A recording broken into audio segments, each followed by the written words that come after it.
नमस्कार, मी वृषाली पाटील बातमीपत्रात आपलं स्वागत करते। या बातमीपत्रात पाहूया 36 जिल्ह्यातल्या 50 महत्त्वाच्या बातम्या। छत्रपती संभाजीनगर जिल्ह्यात मुसळधार पाऊस, कपाशी आणि मक्याच्या शेतात साचलं पाणी। मक्याच्या कणसाला कोंब फुटले, शेतकऱ्यांचं मोठं नुकसान। पुण्याच्या खेड आणि आंबेगावात जोरदार पावसाची हजेरी। पावसामुळे काढणीला आलेल्या सोयाबीनच्या पिकाला फटका, शेतकरी संकटात।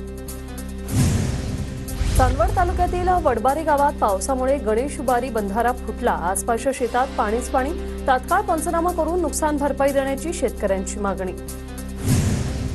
लातूरच्या मांजरा प्रकल्पाचे 2 दरवाजे पुन्हा उघडले। 2 दरवाजातून मांजरा नदीपात्रात पाण्याचा विसर्ग सुरू। नाशकात परतीच्या पावसामुळे कांदा उत्पादक शेतकरी संकटात। निफाड, चांदवड, येवला, देवळा, कळवण, सटाणा आणि मालेगाव भागात प्रचंड नुकसान, शेतकरी हवालदिल।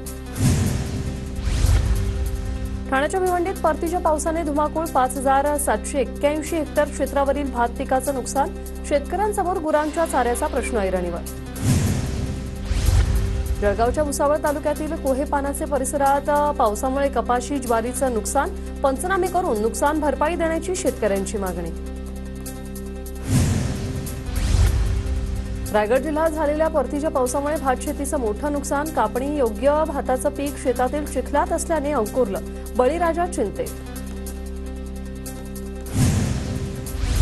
गुहागरमध्ये 2 ठिकाणी वीज पडून नुकसान। वेलदूरमधील बबन जावळेंच्या घरावर वीज पडल्याने जीवनोपयोगी साहित्याचं नुकसान, तर अजगोलीत नारळाच्या झाडावर वीज कोसळली। इगतपुरी तालुक्यात भात पिकावर करपा, मावा रोगाचा प्रादुर्भाव। अवकाळी पावसामुळे पिकांचं नुकसान, शेतकरी हवालदिल।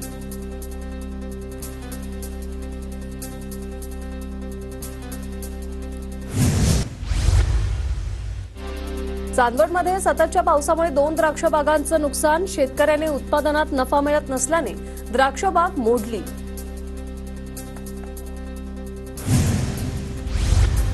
वाशिमच्या पैनगंगा नदीवरील बॅरेजवरून पाण्याचा विसर्ग सुरू। परिसरातील शेतकऱ्यांची पाण्याची चिंता मिटली। वाशिम कृषी बाजार समितीत सोयाबीनला हमीभाव न मिळाल्याने बळीराजा अडचणीत। सरकारने जाहीर केलेल्या हमीभावापेक्षा कमी दराने सोयाबीनची विक्री सुरू। वाशिमच्या कारंजा कृषी बाजार समितीत सोयाबीन कमी भावाने खरेदी। भाव कमी मिळत असल्यानं शेतकरी आक्रमक। सोयाबीनला चांगला भाव देण्याची शेतकऱ्यांची मागणी। विभागीय कृषी सहसंचालक कार्यालयातील तंत्र अधिकाऱ्याला लाच घेताना अटक। 50,000ची लाच घेताना टेंभुर्णीत अटक। खताच्या दुकानावर कारवाई न करण्यासाठी लाच मागितली।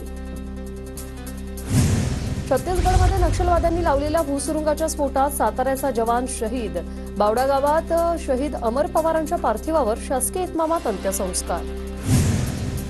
दिल्लीत होणाऱ्या 98व्या मराठी साहित्य संमेलनाच्या अध्यक्षा तारा भवाळकरांच्या जीवन गौरव पुरस्काराने सन्मान। मराठी साहित्य मंडळाच्या वतीने भवाळकरांचा सत्कार। नवरात्री महोत्सवात धाराशिवच्या तुळजाभवानी चरणी 6.5 कोटींचं दान। सोने चांदीसह देणगी पास सिंहासन पेटीमधून तुळजाभवानीला भरभरून दान। अमरावतीच्या गुरुकुंज मोजरीत तुकडोजी महाराजांची पुण्यतिथी साजरी। देश विदेशातील गुरुदेव भक्तांची गुरुकुंज मोजरीत गर्दी।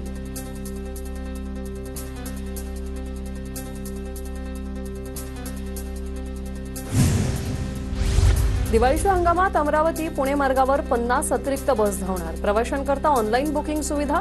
एसटी महामंडळाकडून नियोजन। भंडारा जिल्ह्यातील साकोली आगारात वाहन प्रशिक्षक प्रदीप करंजेकरांची एसटी चालकाला मारहाण। चालकाच्या छातीवर बसून शिवीगाळ करतानाचा प्रदीप करंजेकरांचा व्हिडिओ व्हायरल। नाशिकच्या निफाड तालुक्यातील चांदोरीतून रील बनवणाऱ्याला पोलिसांकडून बेड्या। इंस्टाग्रामवर तलवारीचा रील व्हायरल झाल्यानंतर मनोज शिरसाटांविरोधात गुन्हा दाखल। उल्हासनगरात चोरट्यांनी मोबाईल शॉप फोडलं। सुभाष टेकडी भागात पोलीस चौकीत समोरच दुकान। रिपेअरिंगसाठी आलेले 15 ते 20 मोबाईल लंपास। पुण्याच्या पुरंदर तालुक्यातील नीरामध्ये चोरट्यांनी ज्वेलर्स शॉप फोडली। लाखो रुपयांचे चांदीचे दागिने केले लंपास। तिजोरी फोडताना आली नसल्याने सोन्याचे दागिने सुरक्षित राहिले। पोलिसांकडून तपास सुरू। एक महत्त्वाची बातमी, मावळचे महायुतीचे उमेदवार सुनील शेळके 24 तारखेला उमेदवारी अर्ज दाखल करणार आहेत। दादा गटाची पहिली यादी जाहीर झाली आणि ही झालेली नाहीये तरी देखील सुनील शेळके यांनी यादी जाहीर होण्या अगोदरच ही घोषणा केलेली आहे। सुनील. बीडच्या केज टोल नाक्यावर घडलेल्या अपघातात कंपनीला दोषी धरत गुन्हा दाखल. कंपनीचे मॅनेजर आणि अपघाताला जबाबदार असलेल्या यंत्रणेविरोधात गुन्हा. पुण्याच्या दौंड तालुक्यातील यवतच्या जावजी बुवाजी वाडीत धावत्या कारला आग. चालकाने तात्काळ कार रस्त्याच्या बाजूला घेतल्याने मोठा अनर्थ टळला. नवी मुंबईच्या पनवेलमध्ये दुचाकीची चोरी, सीसीटीव्ही चोरीची घटना कैद. खांदेश्वर पोलीस ठाण्यात गुन्हा दाखल. सांगलीच्या तासगाव कवठे महाकाळ विधानसभा मतदारसंघातून शरद पवार गटाकडून रोहित पाटलांना उमेदवारी. रोहित पाटील 24 ऑक्टोबर रोजी उमेदवारी अर्ज दाखल करणार. सुभाष पवारांचा शरद पवार गटात पक्षप्रवेश निवडणूक लढवण्यासाठी प्रवेश केल्याची सुभाष पवारांची प्रतिक्रिया. तर भाजपकडून मुरबाडमधून किसन कथोरेंना उमेदवारी जाहीर. अजित पवार बारामतीतूनच निवडणूक लढवणार. अजितदादांच्या प्रचारासाठी प्रचार गाड्याही सज्ज. रत्नागिरीत भाजपचे बाळा माने बंडखोरीच्या तयारीत. शिंदे गटाच्या उदय सामंतांना तिकीट दिल्यास वेगळा निर्णय घेणार अशी प्रतिक्रिया. शिंदे गटाच्या सुहास कांदेंना अजित पवार गटाच्या कार्यकर्त्यांचा विरोध. नांदगाव आणि मनमाडमधील अजितदादा गटाचे कार्यकर्ते देवगिरीवर.